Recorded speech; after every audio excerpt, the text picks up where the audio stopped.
One Saturday morning in early December, my life was becoming so exciting. It was about the time that I started writing a diary. You may ask, why a diary for a puddy tat? The reason is simple. Since we left Paris and came to London with my family,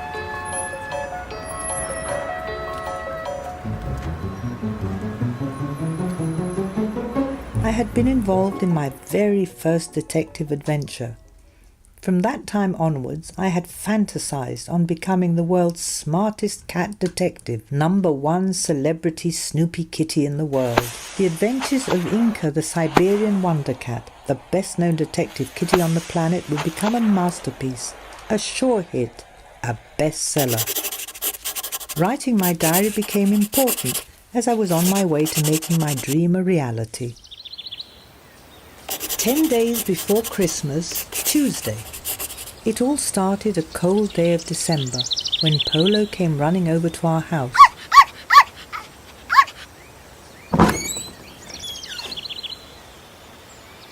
You all remember Boss, don't you? Said Polo out of breath. What a question. I felt a shudder run through my furry family.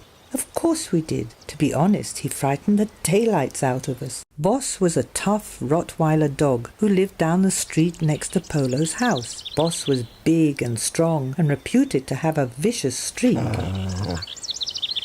He went with his master to the park every morning with his head held high.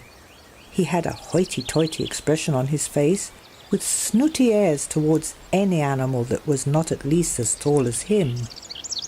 The only cat that he had any respect for was Monk. Monk could be menacing when it pleased him. Boss is in real trouble, Polo went on, and needs our help. I cannot refuse any doggy in need. You understand, don't you, Inca? I invited him over. What? I gasped, the hair on the back of my neck raised in horror despite myself. You were going to have Boss amongst us?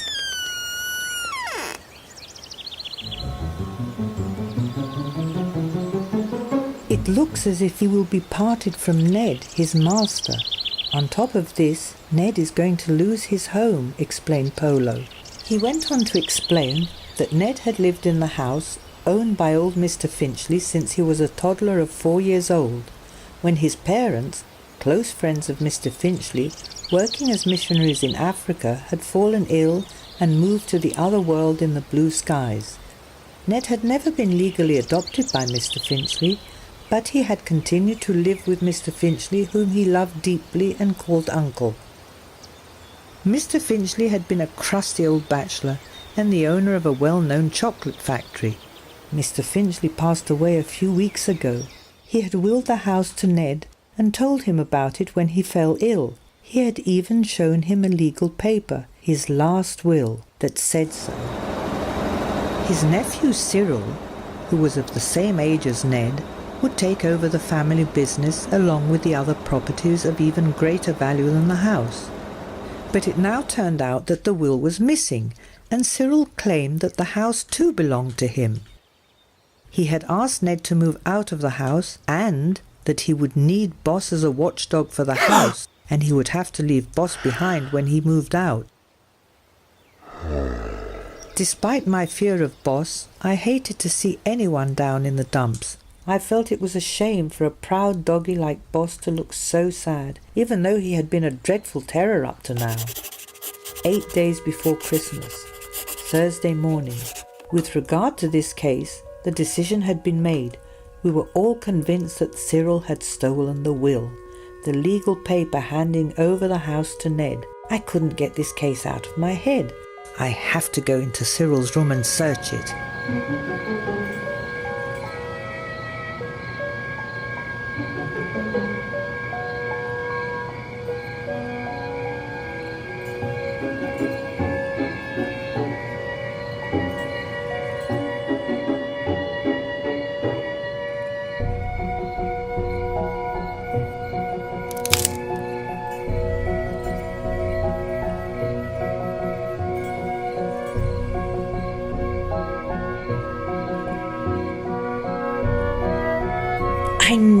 I knew it!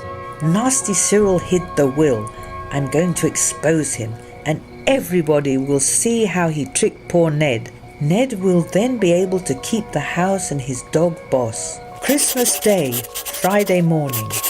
Now, as I, Inca, the best-known detective kitty on the planet, solved the case of the missing will, we can all happily celebrate together.